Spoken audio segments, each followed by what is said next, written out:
9월 26일 주일 예배를 하나님께 드리겠습니다. 주의 인자하심이 생명보다 나음으로 내 입술이 주를 찬양할 것이라. 이러므로 나의 평생에 주를 송축하며 주의 이름으로 말미암아 나의 손을 들리이다. 아멘.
사랑과 은혜가 많으신 아버지 하나님, 거룩한 주일을 맞아 하나님 앞에 나와 예배드릴 수 있게 하여 주심에 감사를 드립니다. 오늘 드리는 이 예배의 시간을 축복하여 주셔서 우리가 한 주간 지은 죄악된 모습을 깨닫게 하여 주시고 회개하는 시간 되게 하여 주시옵소서. 아버지, 우리가 드리는 이 예배를 통하여 하나님께 온전한 뜻에 가까이 가는 우리가 되게 하여 주시옵소서. 오늘 우리가 드리는 이 찬양을 기뻐 받아 주시옵고 우리의 기도에 응답하여 주시옵소서. 또한 선포되는 말씀을 통하여 우리의 심령이 새로워지며 새 힘을 얻어 한 주간 살아갈 능력을 얻는 시간 되게 하여 주시옵소서. 오늘 드려지는 우리의 예배를 통해 하나님만 홀로 영광 받아 주시옵고 거룩하신 예수님의 이름으로 기도드립니다. 아멘.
전능하신 아버지 하나님, 천지의 창조주를 믿습니다. 나는 그의 유일하신 아들 우리 주 예수 그리스도를 믿습니다. 그는 성령으로 잉태되어 동정녀 마리에게서 나시고 본디어 빌라도에게 고난을 받아 십자가에 못 박혀 죽으시고 장사된 지 사흘 만에 죽은 자 가운데서 다시 살아나셨으며 하늘에 오르시어 전능하신 아버지 하나님 우편에 앉아 계시다가 거기로부터 살아있는 자와 죽은 자를 심판하러 오십니다. 나는 성령을 믿으며 거룩한 공교회와 성도의 교제와 죄를 용서받는 것과 몸의 부활과 영생을 믿습니다. 아멘.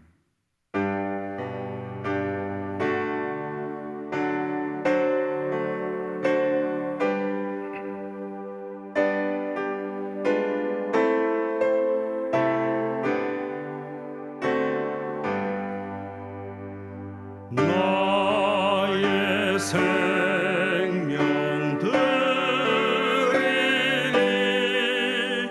주여 받아주소서. 세상 살아갈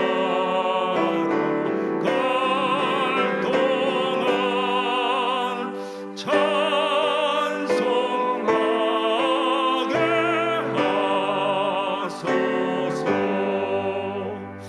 손과 발을 들이니 주여 받아주소서. 주의 일을 위하여 민첩하게 하소서. 나의 음성 들으니 주여 받아주셔서 주의 진리 말씀만 전파하게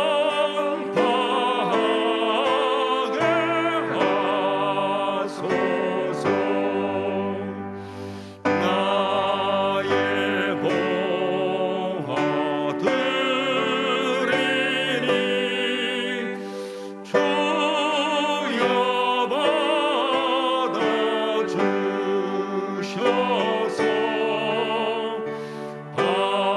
하늘나라 위하여 주 뜻대로 쓰소서. 나의 시간 들이니 주여 받아주셔서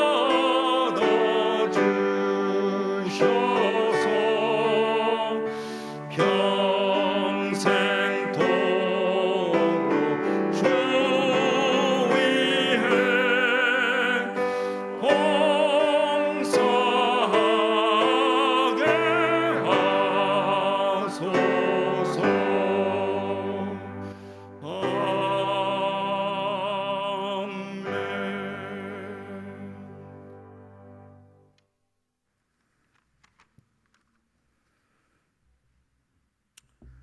사랑이 많으시고 은혜가 풍요로우신 아버지 하나님, 오늘 이렇게 거룩한 주일 하나님 앞에 나와 예배드리게 하시니 감사함을 드립니다. 늘 강건함으로 저희들 지키시고 보호하여 주셔서 아버지 의지할 수 있는 귀한 삶으로 하나님 영광 돌릴 수 있는 우리 소망의 성도 될 수 있도록 아버지 지키시고 보호하여 주시옵소서. 이 어려운 코로나 전국에 세상에 나가서 아버지 승리하고 귀한 말씀 전도할 수 있는 우리 소망의 성도 될 수 있도록 늘 가는 길마다 하나님 함께하여 주시옵기를 간절히 바라고 원합니다. 종전선언으로 평화적 남북관계가 획기적인 개선으로 인하여 한반도 평화 통일을 모색해 나갈 수 있도록 진실된 마음과 국민의 자세와 지혜를 주옵기를 간절히 기도드립니다. 우리 도움이 되시는 구원자이신 하나님 아버지, 위기와 벼랑으로 치닫고 있는 이 나라를 구원하여 주시옵소서. 황폐된 이 땅을 치료하여 주옵소서. 하나님과 백성을 경외하고 민주주의, 인권, 평화, 통일의 가치를 교환할 민중의 정직한 지도를 세워 주시옵소서. 이 나라의 유정자들이 하나님을 두려워하는 마음으로 지지율과 인기에 연연하지 않고 의로운 정치를 하게 하여 주시고, 당리장락에 의하여 정치를 하루속히 끝내고 국민을 위한 올바른 정치를 할 수 있도록 은혜를 베풀어 주옵소서. 어렵고 힘든 이 시기에 총회장으로 취임하신 이정은 담임 목사님이 하시는 모든 총회의 일정을 잘 감당하게 하시며, 한국 교회의 길이 남을 업적으로 하나님 아버지의 영광을 나타나게 하시며, 모든 것들을 하나님 아버지의 은혜 가운데 행하여질 수 있도록 강건함으로 지켜주시옵소서. 어려워지는 신학교를 살리고 말씀의 뜻을 이어받는 1% 기적운동에 우리 모두가 열린 마음으로 동참하게 하시며, 기도로 준비하고 행함으로 은혜 받는 귀한 운동으로 자리 잡을 수 있도록 하나님 은혜를 허락하여 주시옵소서. 소망교회의 모든 성도들이 하나님 말씀 안에서 하나 되게 하시며, 하나님이 원하시는 뜻을 이루기 위하여 서로 사랑하며 기도하며 이웃을 내 몸같이 사랑하게 하여 주시옵소서. 지역과 인류를 향한 꿈과 비전을 품고 날마다 성장하는 교회로 주신 사명을 잘 감당하는 저희 모두가 되게 하여 주시옵소서. 이 시간 하나님 말씀을 전하실 이정현 담임 목사님을 거룩하게 하사 하나님 뜻이 잘 전달되게 하시며, 우리 모두 하나님 아버지의 말씀에 은혜 받는 귀한 시간이 되길 간절히 소망하오며, 우리 눈을 열어주시고 우리 귀를 열어주시고 우리 영혼이 은혜 충만히 받는 우리의 마음이 간절함으로 넘치게 하여 주시옵소서. 세상 가운데서 믿음으로 승리하며 평안을 누리며 기쁨으로 복된 삶이 되기를 간절히 바라오며, 우리를 구원해 주신 예수 그리스도의 이름으로 간절히 기도드립니다. 아멘.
사랑과 은혜가 풍성하신 하나님 아버지, 오늘도 이렇게 복된 날 거룩한 주일을 우리에게 허락하여 주심에 감사드립니다. 한 주간도 여러 가지 모양으로 살면서 매 순간마다 하나님께 의지하여 살게 해주시니 또한 감사를 드립니다. 한 주간 우리에게 부어주신 은혜에 감사하며 정성껏 준비한 예물을 아버지께 올려드리오니 이 예물을 기쁘게 받아주시고 연락하여 주시옵소서.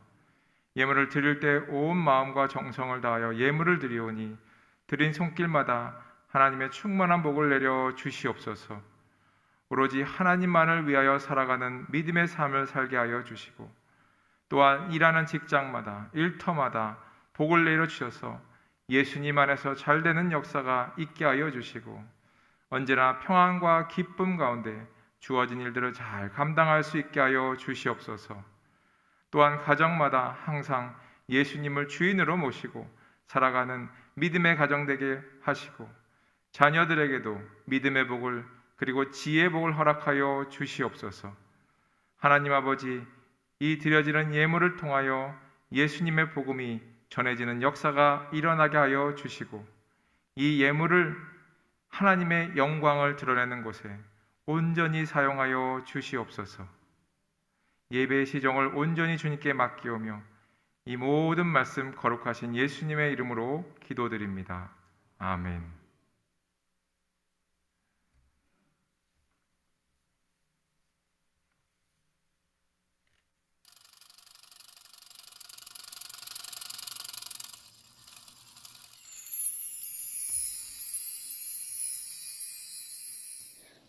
안녕하세요. 9월의 넷째 주 소망 뉴스를 전해드리겠습니다. 첫 소식입니다. 본 교회는 방역수칙에 따라 1부에서 4부까지 각 부마다 99명 이하로 모여서 예배를 드리고 2부와 4부는 실시간 예배 영상도 송출합니다. 10월부터는 수요 기도회와 금요 기도회, 새벽 기도회 영상 송출이 없습니다. 하루속히 예배가 회복되도록 기도해 주시기 바랍니다. 이번 주간 담임 목사님의 일정은 27일에서 30일 군선교회 수련회 설교, 28일 고신총회 인사 일정이 잡혀 있습니다. 지혜롭고 은혜 가운데 잘 감당하실 수 있도록 기도 부탁드립니다. 다음 주일 2부에는 유아 세례와 입교식이 있습니다. 당사자들뿐만 아니라 모두 경건한 마음으로 동참해 주시기 바랍니다. 2021년의 주제는 회복이고 9월의 주제는 다음 회복입니다. 코로나19로 인한 사회적 거리두기가 4단계지만 이런 상황에도 나의 나다움을 회복할 수 있는 달이 되시기를 바랍니다. 지난주에 발표했던 1% 기적운동에 벌써 많은 분들이 참여해 주셨습니다. 감사합니다. 많은 기도와 협력을 부탁드립니다. 우리 교회에서 사랑의 헌혈을 합니다. 1층 게시판을 참고하셔서 많은 참여 부탁드립니다. 그동안 금요 기도를 하며 걷기에 동참해 주셔서 감사합니다. 그 은혜를 간직하며 이번 주부터는 현장에서 기도회가 드려집니다. 성정년 성도님, 서기석 집사님이 생일을 맞아 감사한 마음으로, 박진기 집사님, 정자경 집사님이 범사에 감사한 마음으로, 임광자 집사님이 남편 장례에 오셔서 위로해 주심에 감사한 마음으로 떡을 제공해 주셨습니다. 감사합니다.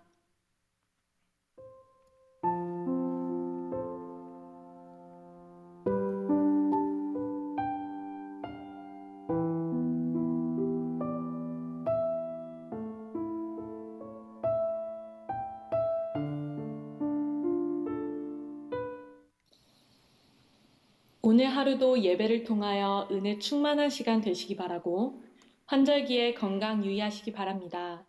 행복한 주일 되세요. 감사합니다.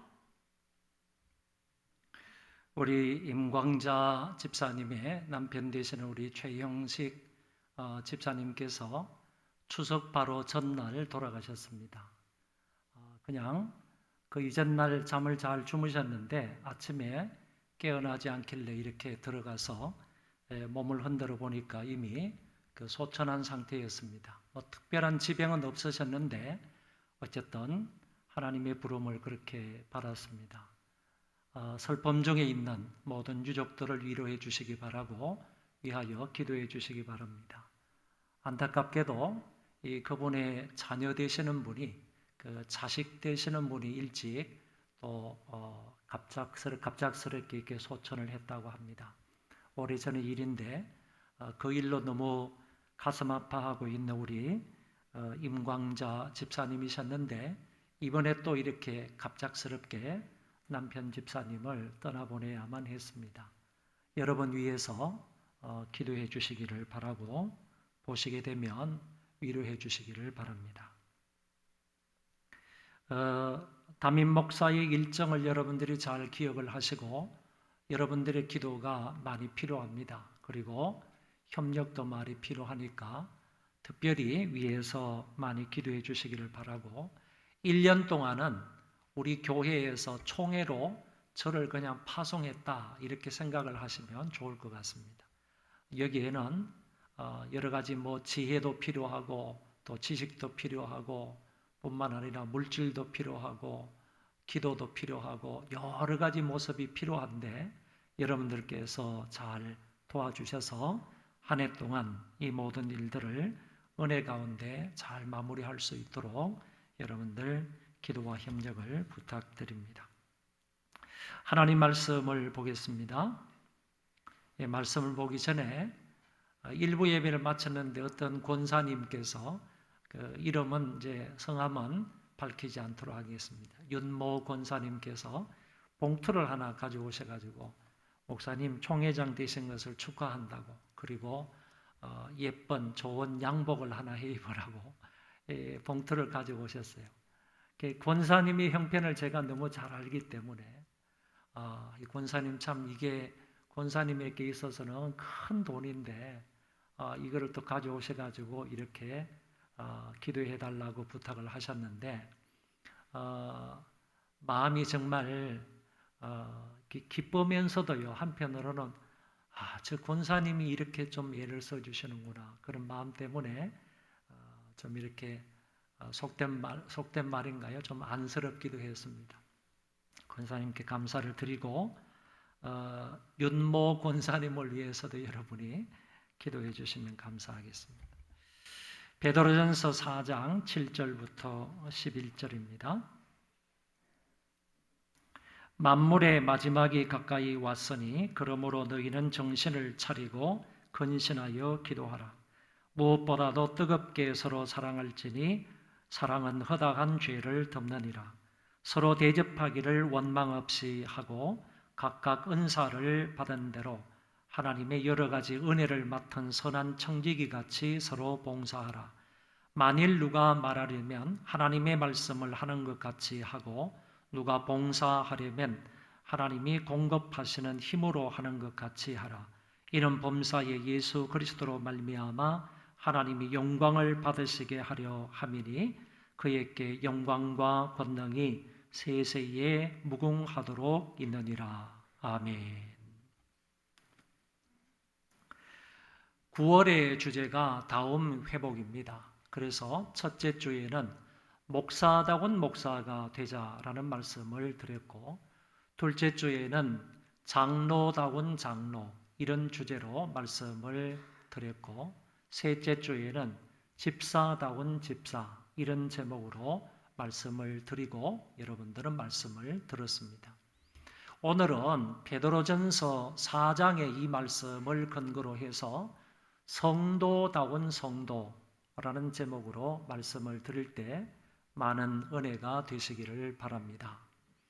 지금까지는 제가 이 성도들의 직분에 따라서 이 특정인에 대해서 말씀을 드렸지만은 오늘은 어떤 특정인에 관한 말씀이 아니고 우리가 예수를 믿고 교회에 나오시는 분들이라고 한다면 모든 사람들에게 다 대상이 되는, 모든 사람들이 다 이 말씀을 들어야 하고 이 말씀을 여러분 각자의 삶 속에 적용을 해야 할 그런 말씀입니다.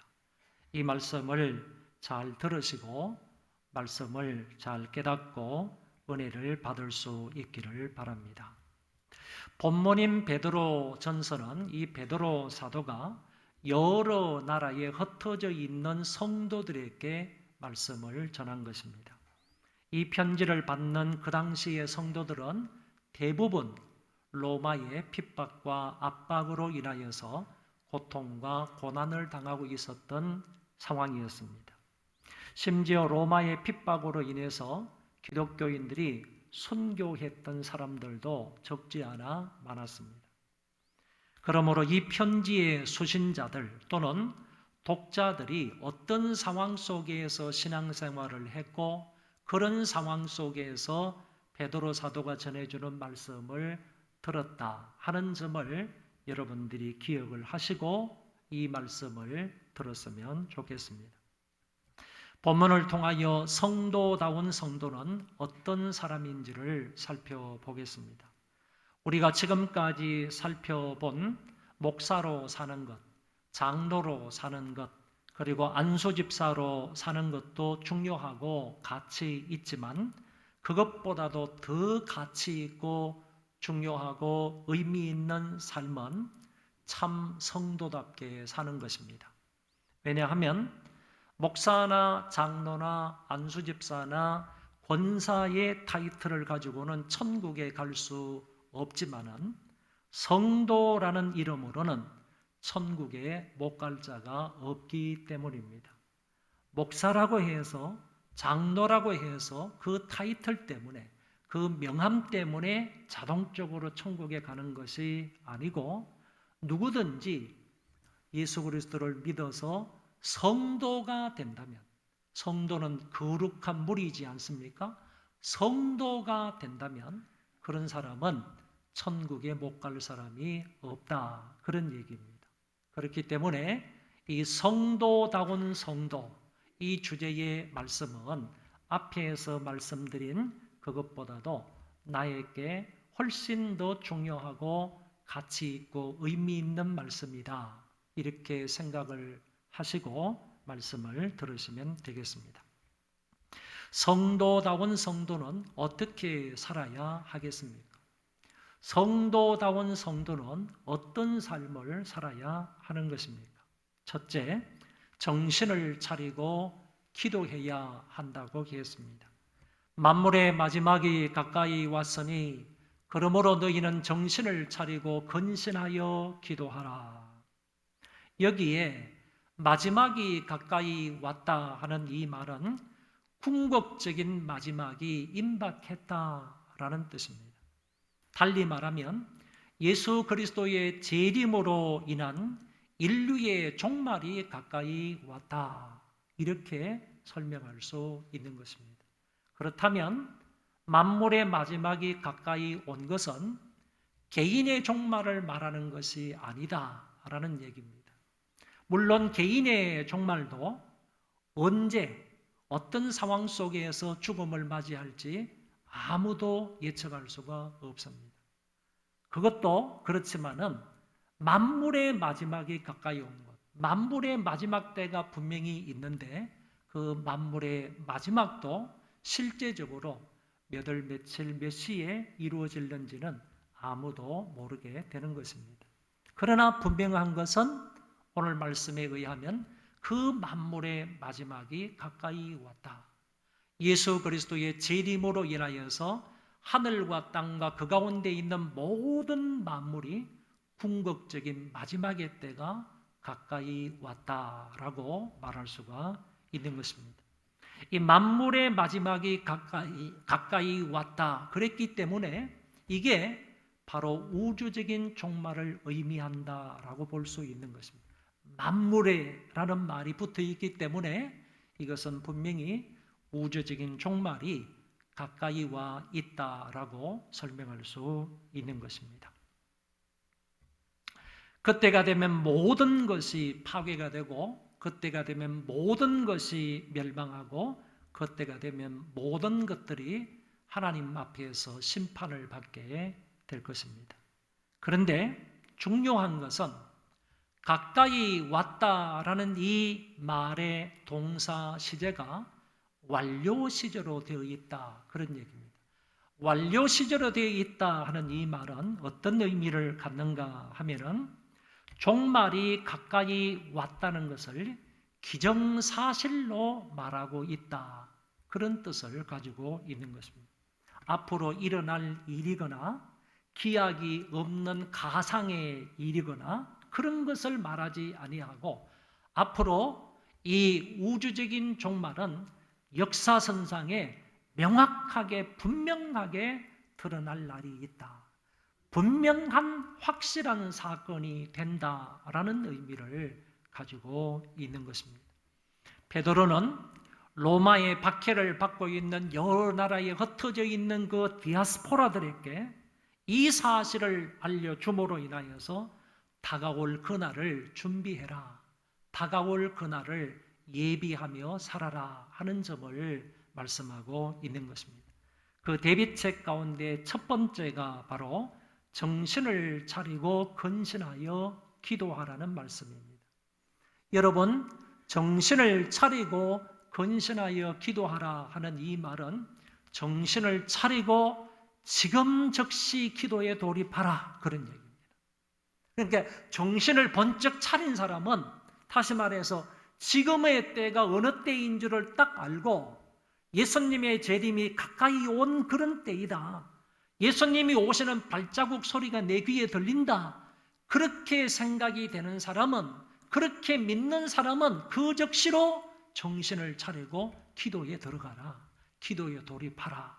이런 의미로 말씀을 하신 것입니다. 또 달리 이 말씀을 바꾸어서 말하면 이런 말이 되는 겁니다. 기도하기 위해서 정신을 차리라. 이런 말도 된다는 얘기입니다. 그러니까 정신을 차리고 기도하라는 말도 되지만은 바꾸어서 기도하기 위해서 정신 좀 차려라. 이런 말로도 설명할 수 있다. 그런 얘기입니다.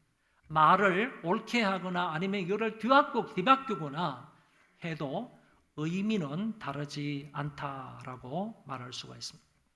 베드로가 이렇게 말하는 것은 독자들이 환경에 따라 그 환경 때문에 요동하지 말고 핍박과 환난과 어떤 괴로움을 당한다 할지라도 그와 같은 환경 때문에 그 사람들 자신들의 신앙을 타락시키거나 아니면 신앙을 팔아먹지 말고 그와 같은 환경 속에서도 끝까지 자신의 신앙을 잘 지킬 것을 베드로 사도는 권면하고 있습니다. 지금은 흔히 말세다, 또는 종말이 가까이 왔다, 또는 예수님이 오시는 발자국 소리가 들린다, 이런 말로 종말을 표현하고 있습니다. 세계 도처에서 일어나는 여러 가지 현상만 보더라도 말세가 된 것은 분명한 것 같습니다. 과거보다 더욱더 잔인한 테러가 세상 가운데 많이 일어나고 있고요. 화산 폭발이나 도처에서 강진이 발생하고 기상이변으로 태풍이나 폭우나 폭설이나 폭염 등등이 더욱더 심각해지고 있습니다. 전쟁의 소문도 많고 지식의 속도가 굉장히 빠르게 전파되고 있는 것도 하나의 종말 현상이기도 합니다. 만물의 마지막이 가까이 왔는데 그럼에도 불구하고 우리 기독교인들이 아직도 정신을 차리지 못하고 있는 것 아닌가? 천기는 분별할 줄 알면서 마지막 때에 일어날 징조들은 왜 분간하지를 못하는가? 주님이 오시는 발자국 소리를 듣는데도 불구하고 아직도 세상에 빠져서 정신을 못 차리고 그 속에서 허우적대고 있는 것은 아닌가? 베드로는 그런 사람들을 향하여 정신 좀 차려라. 정신 좀 차리고 그리고 즉시로 지금 깨어 일어나서 하나님 앞에 엎드리라, 기도하라 하는 것을 말씀합니다. 환경이 어렵고 힘들어도 지금 즉시 정신을 차리고 기도하라는 겁니다. 또 달리 말하면 기도하기 위해서 정신 좀 차리라는 겁니다. 기도하기 위해서 정신 좀 차리라라고 말씀합니다. 이 권면을 잘 받아들이고 정신을 차리고 지금 즉시 하나님 앞에 엎드려서 기도하는 사람들이 참 성도다운 성도라고 볼 수 있습니다. 우리 교회의 모든 성도들 참 성도다운 성도로 살기 위하여 지금의 이 때를 분명하게 구별을 하고 이때 하나님 앞에 정신을 차리고 엎드려 기도하는 자들 되시기를 바랍니다. 둘째는 서로 열심히 사랑해야 합니다. 8절, 9절은 그리스도인들이 서로 간에 가져야 할 바람직한 신앙의 자세에 대해서 말하고 있습니다. 신앙의 자세가 기독교인들 사이에 어떻게 해야 되느냐 하는 점을 말씀하고 있는 것입니다. 8, 9절 제가 읽어보겠습니다. 무엇보다도 뜨겁게 서로 사랑할지니 사랑은 허다한 죄를 덮느니라. 서로 대접하기를 원망 없이 하고. 여러분, 여기에 재미있는 말씀이 있는데 뜨겁게 서로 사랑하라 라고 했을 때 이 뜨겁게라는 말은 세 가지 뜻이 있습니다. 처음에는 열렬히 사랑하라, 열렬히라는 말이 있고, 두 번째는 얕게가 아니라 깊게 사랑하라, 그리고 세 번째는 일시적으로 사랑하라는 말이 아니라 끝까지 사랑하라 하는 점을 담고 있습니다. 한번 따라 하실까요? 열렬히, 깊게, 끝까지, 이런 의미를 담고 있는 말이 뜨겁게라는 말입니다. 성도들끼리 미온적으로 미지근하게 사랑하지 말고 뜨겁게 열렬히 사랑하라는 말씀이고, 형식적으로 사랑하지 말고 진지하게 사랑하라는 말이고, 일시적으로 한두 번 사랑하지 말고 할 수 없다는 지경에 이르기까지 사랑하라 하는 뜻을 가지고 있다는 겁니다. 내가 정말 사랑해서 내가 더 이상 사랑할 수 없다, 그런 지경에 이를 때까지 끝까지 사랑할 것을 말씀하고 있습니다. 마치 주님께서 요한복음 14장에서 내가 너희를 사랑한 것 같이 서로 사랑하라. 우리의 사랑은 주님이 나를 끝까지 사랑하신 것 같은 그 사랑으로 사랑해야 된다는 얘기예요. 그러니까 항상 우리의 사랑의 모범은 누구냐? 예수 그리스도인 겁니다. 우리 사랑의 본이 되시는 분은 누구냐? 우리가 본받고 따라가야 할 분이 누구냐? 그거는 바로 그리스도께서 우리를 끝까지 사랑하신 그 사랑이라는 거예요. 주님께서 우리를 어떻게 사랑하셨습니까? 주님께서 우리를 열렬히 사랑하신 거예요. 주님께서 우리를 깊게 사랑하신 거예요. 주님께서 우리를 끝까지 참으면서 사랑하신 거예요. 그 사랑대로 우리도 남들을 사랑해야 된다 하는 말씀을 하고 있는 것입니다. 성도들끼리 이와 같은 사랑을 해야 하는 이유가 있겠는가? 성도들끼리 정말 열렬히 깊게 끝까지 사랑해야 하는 그런 이유가 있겠는가? 이유가 오늘 본문에 한 가지로 말씀을 합니다. 바로 그 사랑이 허다한 죄를 덮기 때문이라고 할 수 있습니다. 우리가 사랑하는 그 사랑함이 허다한 죄를 덮는다는 이 말은, 내가 이 세상에서 형제들을 열렬히 사랑하고 깊게 끝까지 사랑하게 되면 결국 나 자신이 하나님의 심판대 앞에서 죄를 가리움을 받는다, 죄 용서를 받는다라는 말로 설명할 수 있습니다. 여러분, 내가 이처럼 그리스도의 사랑으로 남들을 사랑한다고 해서요, 내가 사랑하는 행위를 통하여서 내 사랑을 받는 그 사람의 허물을 덮어줄 수는 없어요. 그 사람의 죄를 용서해 줄 수는 없어요. 내가 아무리 사랑한다 할지라도 내 사랑하는 행위를 통하여서 다른 사람의 죄를 용서해 줄 수는 없는 거예요. 여기에서 허다한 죄를 덮는다 하는 이 말은, 내가 정말로 그리스도의 사랑을 가지고 남들을 사랑하게 되었을 때 마지막 날에 하나님의 심판대 앞에 서서 심판을 받을 때 그런 사랑의 행위로 인하여서 하나님으로 인하여 내 죄가 가리워진다, 덮여진다라는 말씀으로 해석할 수 있다는 것입니다.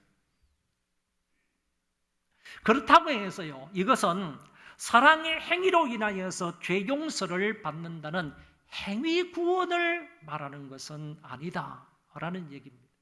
나의 이 행위로 말미암아 자동적으로 구원을 받는 거다, 죄 용서를 받고 천국에 가는 거다, 이렇게 해석할 수는 없다, 그런 얘기입니다. 그 사랑의 행위조차도요, 하나님의 은혜 때문에 그런 행위를 할 수 있는 것이고, 내 가운데 계시는 성령님의 역사로 말미암아 그런 사랑의 행위가 가능하기 때문에 내 이 죄 용서를 받는 것, 구원을 받는 것은 내 사랑의 행위 이전에 뭐가 있었느냐? 나를 향하신 하나님의 은혜와 성령의 역사가 있었기 때문에 사랑의 행위로 인하여서 구원을 받을 수 있다라는 행위 구원을 말하는 것은 아니다라고 설명할 수 있습니다.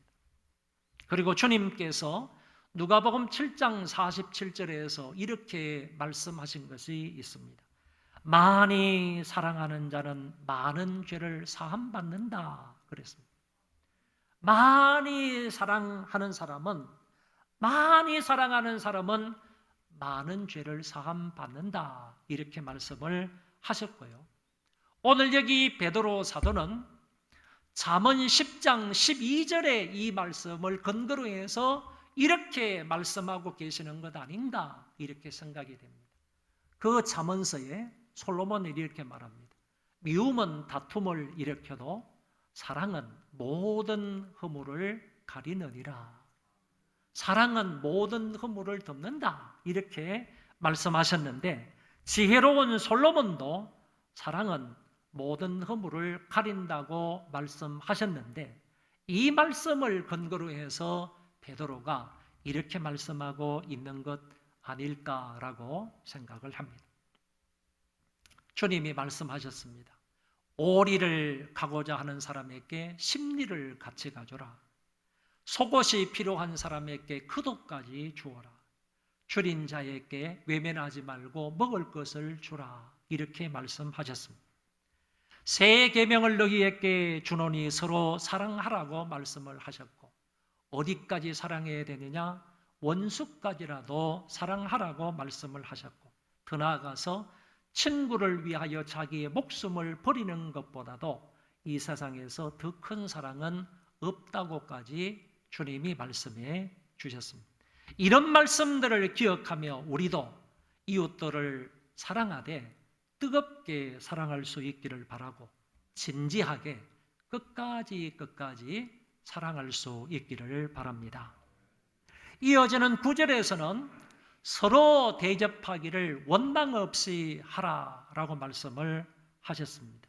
여기 대접하다라는 말은 합성어로 되어 있는데, 나그네라는 말하고 사랑하다 하는 말이 결합이 되어서 대접하다 이런 말이 되었습니다.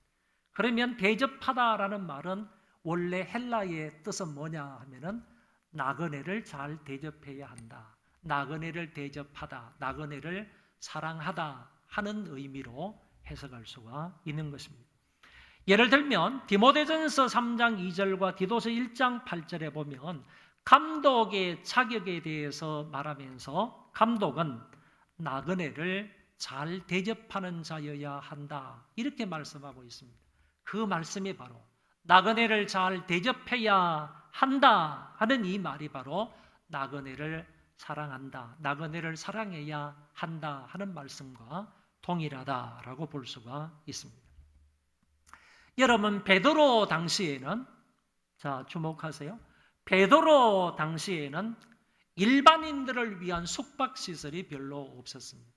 무슨 말이냐 하면은 어떤 외국의 사절단들, 다른 나라의 사절단들, 이런 사람들이 오게 되었을 때는 그 사람들을 위해서 숙박시설은 어느 정도 마련이 되어 있었지만은 일반인들이 여기에 살다가, 이 도시에 살다가 다른 지역, 다른 도시로 여행을 하게 되었을 때 이 도시에 가서 그들이 먹고 자고 할 수 있는 숙박시설이 거의 되어 있지 않았다, 그런 얘기입니다. 더더구나 베드로 사도의 이 편지를 받고 있었던 그 흩어진 그 유대인들, 흩어진 그 기독교인들에게는 그 당시 로마로부터 상당한 핍박과 환난을 받고 있는 그런 상황이었습니다. 그래서 환난과 핍박을 피해가지고 이 도시에 거주하면서 오래 살지를 못하는 거예요. 자신들의 신분이 발각이 되기만 하면 그 사람들은 즉각적으로 고문을 받고 처형이 될 수 있는 그런 입장이기 때문에 예수를 믿는 사람들이 이쪽에서 신앙생활을 하다가 고난과 핍박을 받게 되면 그 사람들의 고난과 핍박을 피해가지고 다른 도시로 이렇게 숨어 들어갔단 말이죠. 숨어 들어갔을 때에 웬만한 그런 숙박시설이 없기 때문에 이 사람들이 그 도시나 그 마을에 들어가게 되면 믿는 사람들을 찾는 거예요. 믿는 사람들을 찾게 되었을 때 베드로 사도가 오늘 여기에서 말하는 것이 바로 이런 말씀을, 이런 상황을 염두에 두고 이런 말씀을 하고 있는 거예요. 나그네를 대접해라, 나그네를 사랑해라. 특별히 믿음의 동지들, 신앙의 자유를 찾아서 그 핍박과 환난을 피해 다니면서 목숨을 부지하기 위해서 그 가운데에서 이 도시 저 도시, 저 마을 이 마을로 피해 다니는 그 신앙의 동지들을 너희들이 만났을 때 그 동지들을 잘 대접해 주라. 그 사람들이 먹을 것을 제공해 주라. 그 사람들 잠잘 곳을 제공해 주라. 이런 의미에서 베드로 사도는 말하는 거예요. 그 나그네를 잘 대접하고 나그네를 사랑해라. 그러시면서 한마디 더 덧붙이고 있는 거예요. 그 말씀이 무슨 말씀이냐? 원망 없이 대접해라. 1세기 문헌에 보면요, 이런 내용이 나옵니다. 나그네를 대접하는 데 있어서 적어도 3일이면 충분하다 하는 말이 있습니다. 나그네를 대접하는 데 있어서 3일이면 충분하다 하는 말씀이 있는데 그 말이 무슨 의미인가 하면은 나그네가 자기 집에 찾아와 가지고 묵으려고 할 때 3일 정도는 충분히 있도록 해줘라, 그런 얘기입니다. 그런데 개인으로 온다 그러면 별 문제가 안 됩니다. 개인으로 왔을 때 그냥 3일 동안 그 사람이 먹고 자고 할 수 있는 이런 제공을 하면 되는데, 한 사람이 아니라 가족별로, 여러분 그 신앙의 자유를 위해서, 그 믿음을 지키기 위해서는 이곳저곳을 당시에 피해 다녔다고 했지 않습니까? 그런 사람이 갈 때는 가족별로 이동한단 말이에요.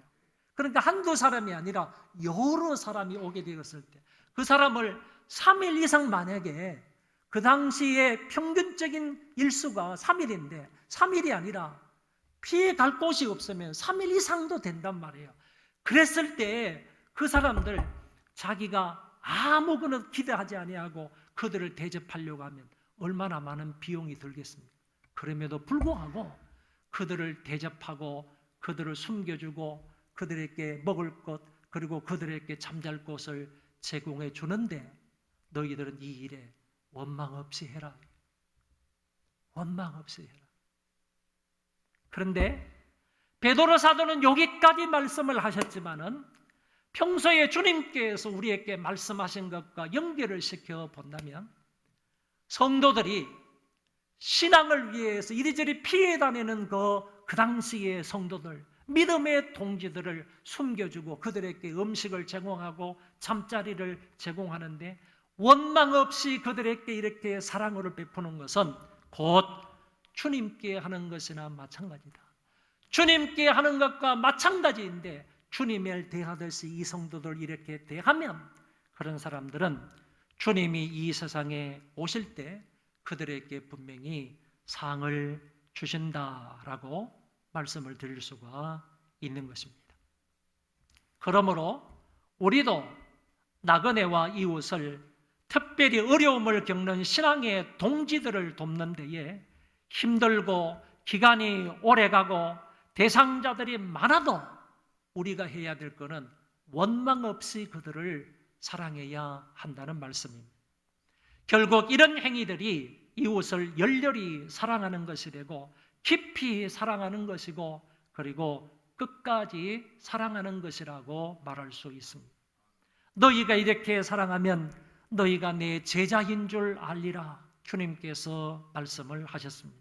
소망교회 모든 성도들은 이런 사랑의 행위로 인하여서 성도다운 성도가 되었으면 좋겠습니다.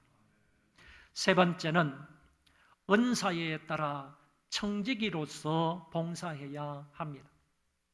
이 10절의 말씀은 은사대로 봉사하라는 종합적인 말씀이고 11절은 은사의 종류를 두 가지로 분류해서 말씀하고 있습니다. 먼저 10절의 말씀을 보시겠습니다. 같이 한번 읽어볼까요? 각각 은사를 받은 대로 하나님의 여러 가지 은혜를 맡은 선한 청지기 같이 서로 봉사하라. 여기에서 말하는 은사라는 말은 하나님이 그의 백성들에게 맡기신 영적 선물을 가리키는 말이에요. 하나님께서 저와 여러분들에게 맡겨주신 영적 선물들이 있지 않습니까? 그 선물들을 가리켜서 은사라 이렇게 말을 합니다. 이 은사에는 특별 은사가 있고 일반 은사가 있습니다. 특별 은사는 예언을 한다든지 방언을 한다든지 병 고치는 능력이 있다든지 이런 은사들을 가리켜서 특별 은사라고 말하고, 일반 은사라고 말하는 것은 하나님의 말씀을 가르친다든지 말씀으로 사람들을 권면한다든지 사람들을 긍휼히 여긴다든지 그리고 공동체를 섬긴다든지 이런 은사도 있는데 이런 은사를 가리켜서 일반적인 은사다 이렇게 말합니다. 그런데 중요한 것은 하나님이 저와 여러분들에게 특별 은사를 주시든지 일반 은사를 주시든지 아니면 두 가지 다 주시든지 간에 은사를 주시는 분은 누구냐라고 말할 때 그것은 하나님 여호와 있습니다. 성령님이 있습니다. 성령님께서 우리의 형편과 처지를 너무너무 잘 알고 계시기 때문에 그 성령님께서 우리의 사정과 형편과 모든 것들을 고려하셔서 우리에게 가장 적당한 은사를 주시는 것입니다. 그렇기 때문에 은사를 안 받은 사람은 없는 거예요. 모든 성도들은 다 하나님으로부터 영적인 선물을 다 받은 겁니다. 그렇다면 그 은사를 따라서 하나님의 일에 봉사하라. 하나님이 주신 그 은사를 가지고 하나님의 교회에 봉사하라. 이렇게 설명할 수 있는 것입니다. 은사를 받은 자들은 교회의 일을 하는 데 있어서 절대적으로 구경꾼이 되어서는 안 됩니다. 왜? 하나님으로부터 그 일을 하라고 은사를 받았기 때문에 멀찌감치 서서 구경꾼으로 있으면 절대로 안 된다는 말이고 은사를 받은 사람들은 하나님의 일에 봉사하는데 절대로 빠져서도 안 된다 하는 사실을 알게 됩니다. 이 은사는 자기 개인의 유익을 위해서 주신 것이 아니고 반드시 하나님의 교회를 위해서 주셨다는 사실도 기억해야 합니다. 그러므로 하나님이 주신 은사를 하나님의 교회를 위해서 사용하는 것이 마땅하고 바람직하다고 말할 수 있습니다. 이제 한 걸음 더 나아가서 11절에는 은사의 범주를 둘로 나누어서 설명을 합니다. 11절 다 같이 한번 읽어보겠습니다. 만일 누가 말하려면 하나님의 말씀을 하는 것 같이 하고 누가 봉사하려면 하나님이 공급하시는 힘으로 하는 것 같이 하라. 이런 범사에 예수 그리스도로 말미암아 하나님이 영광을 받으시게 하려 함이니 그에게 영광과 권능이 세세에 무궁하도록 있느니라. 아멘. 여기에서 은사를 두 가지로 말하는데 말하는 것과 관계되어 있는 은사하고 그리고 봉사하는 것과 관계되어 있는 은사, 이 둘로 나누어서 설명을 합니다. 먼저 이 말하는 것과 관계되어 있는 이 은사를 받은 사람은 어떤 자세와 어떤 마음가짐으로 일해야 되느냐 하면은 하나님의 말씀을 하는 것 같이 해야 한다라고 했습니다. 하나님의 말씀을 하는 것 같이 해야지 된다.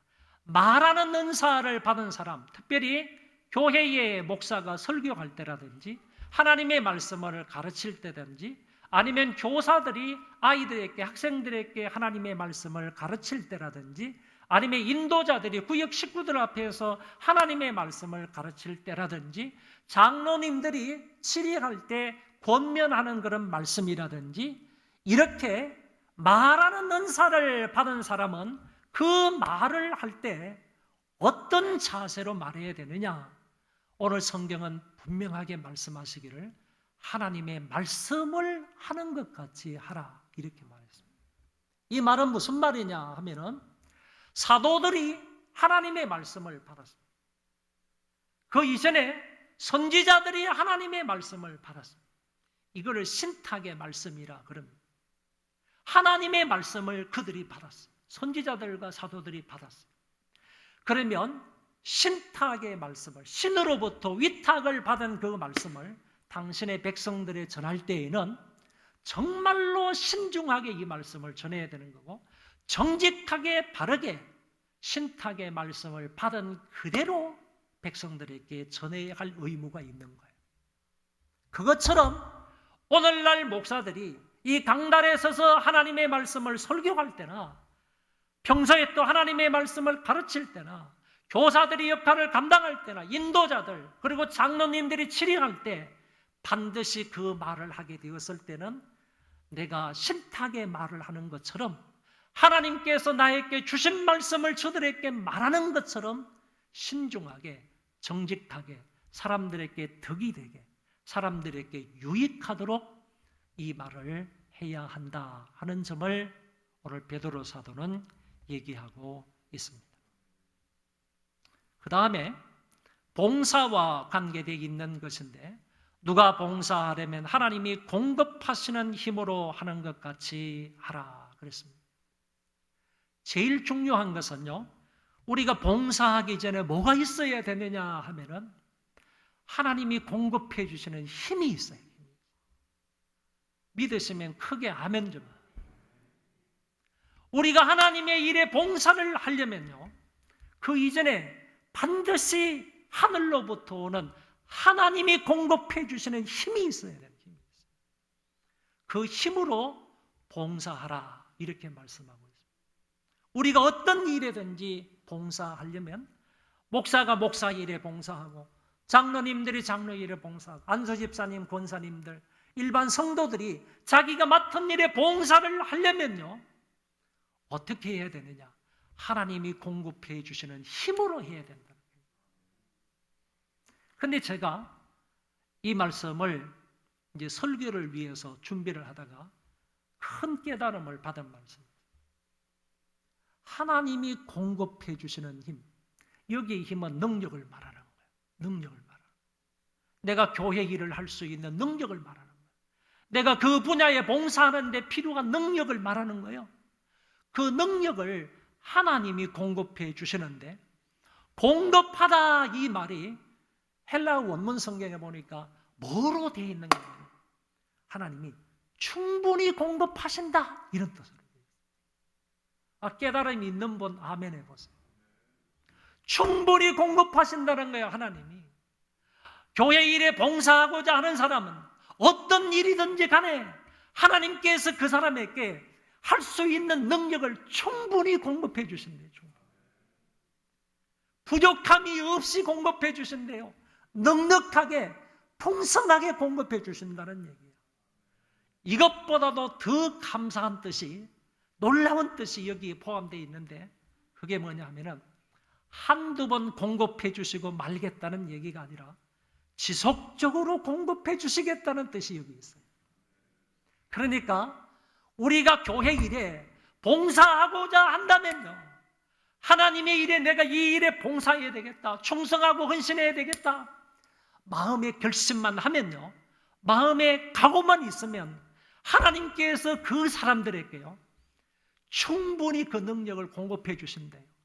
그리고 그 일을 완수할 때까지 끝까지 한두 번 하시고 말고 1년 2년 하고 마시고 하는 하나님이 아니라 끝까지 그 능력을 공급해 주신대요.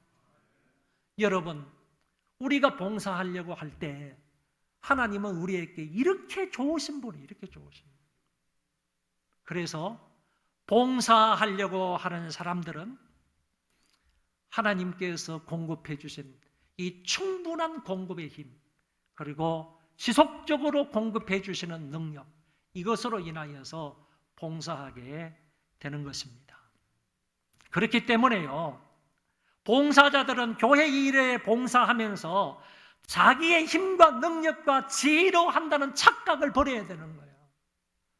하나님이 공급해 주시는 힘으로 하는 거예요. 지속적으로 공급해 주시고 충분히 공급해 주시는 그 능력으로 하는 거예요. 그렇기 때문에 그 능력으로 하는 사람이 뭐 교만할 게 뭐가 있겠어요? 자기 생색 낼 일이 뭐가 있냐고. 다 하나님의 그 공급하시는 힘으로 하는 건데, 그렇기 때문에 정말로 하나님의 일에 봉사해서 좋은 결과를 남기는 사람이라 할지라도요, 그 사람들은 하나님의 은혜 감사합니다, 하나님 은혜 베풀어 주셔서 감사합니다, 하나님이 돕는 힘으로 했습니다, 하나님의 은혜로 이 일을 했습니다, 도와주셔서 감사합니다, 감사할 일뿐이라니까요. 교만한 마음이 생기면 안 되는 거예요.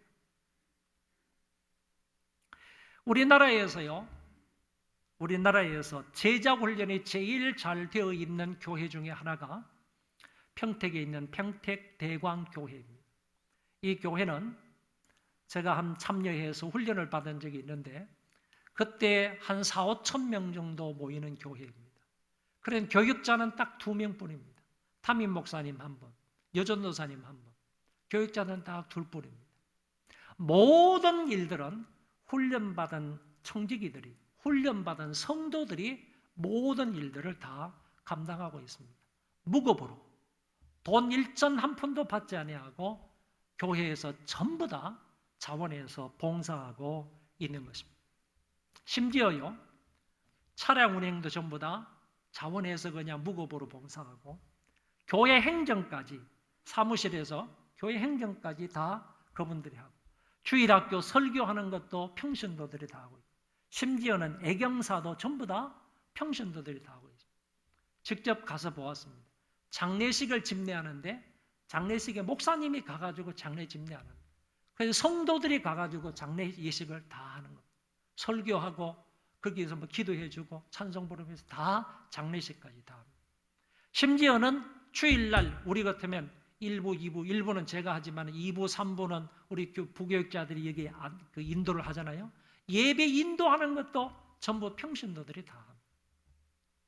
전부 자원하는 마음으로 무급으로 교회에 봉사를 하는데 저는 이 사람들의, 이 평신도들이 이 교회에 구석구석 봉사하는 이 사실이 정말 대단하다라고 생각을 했지만은 실제적으로 그 사람들이, 평신도들이 이 일을 감당하는 데 대단함도 있지만은 그 이상으로요, 이들이 일들을 맡아가지고 진행을 해 나가고 처리해 나가는 그런 수준, 그리고 좋은 열매를 맺고도 그 사람들의 반응을 들어보니까요, 이거는 교회의 웬만한 목사님들보다 훨씬 낫다는 거예요.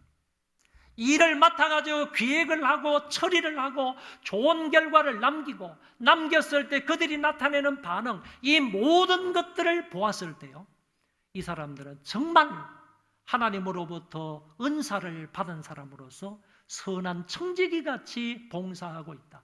하나님이 공급해 주시는 그 힘으로 봉사하고 있다 하는 점을 발견하게 되었습니다. 그들은 항상 즐거운 마음으로 봉사합니다. 생색을 내는 사람이 없습니다. 그리고 교만한 마음도 없습니다. 오늘 성경에서 베드로가 권면하고 있는 이 말씀대로 그들은 성실하게 교회 일에 봉사하고 있는 면을 보게 되었습니다. 사도는 이 모든 권면을 마치면서, 즉 말세의 성도는 정신을 차려서 기도하고 서로 뜨겁게 사랑하며 은사를 따라서 봉사하라고 말하면서 이어서 이렇게 살아야 하는 한 가지 궁극적인 이유와 목적에 관해서 이렇게 말씀을 합니다. 이는 범사의 예수 그리스도로 말미암아 하나님이 영광을 받으시게 하려 함이니 그에게 영광과 권능이 세세에 무궁하도록 있느니라. 아멘. 단적으로 말하면요, 항상 우리가 이렇게 살아야 되는 것, 우리가 이렇게 봉사하며 헌신하며 충성하며 살아야 되는 한 가지 이유와 목적이 있다면 범사에 우리가 하는 모든 일들을 통하여서 우리 주님 홀로 영광을 받으셔야 하기 때문이다.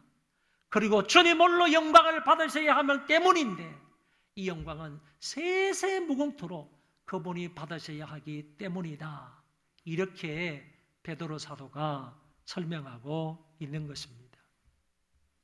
오늘 말씀의 결론입니다. 본문은 말세를 만난 성도는 어떻게 살아가야 하는지를 분명히 말씀해 주고 있습니다. 이것은 곧 성도다운 성도는 어떻게 살아가야 하는지에 관한 말씀이기도 합니다. 성도다운 성도는 어떻게 살아가야 합니까? 첫째, 어렵고 힘든 환경 중에도 정신을 차리고 기도해야 합니다. 달리 말하면 기도하기 위해서 정신을 차려야 한다는 것입니다. 세속에 빠져서 희희낙낙할 때가 아니고 지금 주님이 재림하시는 발자국 소리가 들리는 이때에 정신을 바짝 차리고 하나님 앞에 엎드려 기도해야 한다는 것입니다. 둘째, 서로 뜨겁게 깊게 끝까지 사랑해야 합니다. 사랑은 허다한 허물을 덮는다고 하셨고 나그네를 대접하되 원망 없이 대접해야 한다고 했습니다. 이것이 바로 성도다운 성도의 삶입니다. 세 번째, 은사를 받은 대로 선한 청지기 같이 봉사해야 합니다. 하나님이 봉사자들에게 지속적으로 능력을 공급해 주십니다. 충분하게 능력을 공급해 주십니다. 하나님이 공급해 주시는 그 힘과 능력으로 맡은 사명 끝까지 충성해야 할 것입니다. 이 세 가지 권면의 말씀을 잘 지켜나가는 성도다운 성도들이 되므로 하나님 앞에서 상받고 칭찬받는 우리 소망의 모든 식구들이 되어지시기를 바랍니다. 우리 그 자리에 다 일어나셔서 찬송하겠습니다.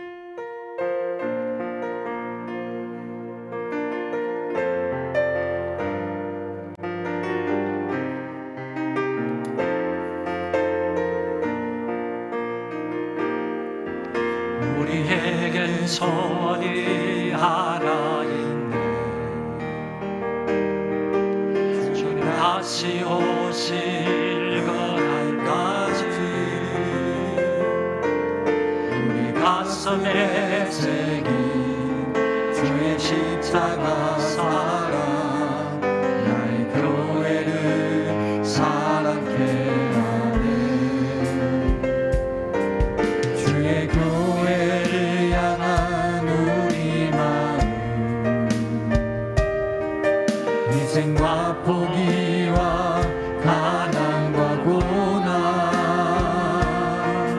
남으며 죽음조차 우리 막을 수 없네. 우리 교회는 이 땅에 임하. 교회를 교회되게, 예배를 예배되게, 우릴 사용하소서. 진정한 분의 날 오늘 임하도록 우릴 사용하소서. 교회를 교회되게, 예배를 예배되게, 우릴 사용하소서. 진정한 분의 날 오늘 임하도록 우릴 사용하소서. 우릴 사용하소서. 우릴 사용하소서.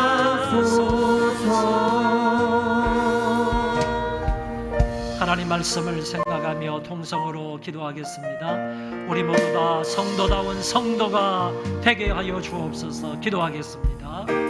자비하신 하나님 아버지 감사합니다. 오늘 귀한 말씀을 저희들에게 허락하여 주셨는데 성도다운 성도가 되기를 원합니다. 정신을 차리고 기도하는 성도가 되기를 원합니다. 뜨겁게 깊게 끝까지 사랑하는 성도가 되기를 원합니다. 하나님 원사를 받은 대로 선한 청지기같이 봉사하는 성도가 되기를 원합니다. 우리에게 이미 하나님께서 충분한 힘과 능력을 허락하여 주십니다. 우리에게 이미 지속적으로 이와 같은 능력을 허락하여 주셨음에도 불구하고 하나님 우리가 이와 같은 자리에 머물고 있습니다. 하나님 아버지여, 때를 잘 분별할 줄 아는 자가 되게 하여 주시고 이런 성도가 되게 하여 주시기를 원합니다. 이런 삶이 되게 하여 주시기를 원합니다. 이런 은혜가 있게 하여 주시기를 바랍니다. 각자에게 하나님 이렇게 역사하여 주시옵소서. 참 성도다운 성도가 되게 하여 주시기를 원합니다. 아버지 하나님께서 붙잡아 인도하시고 역사하시고 불보아 주시옵소서.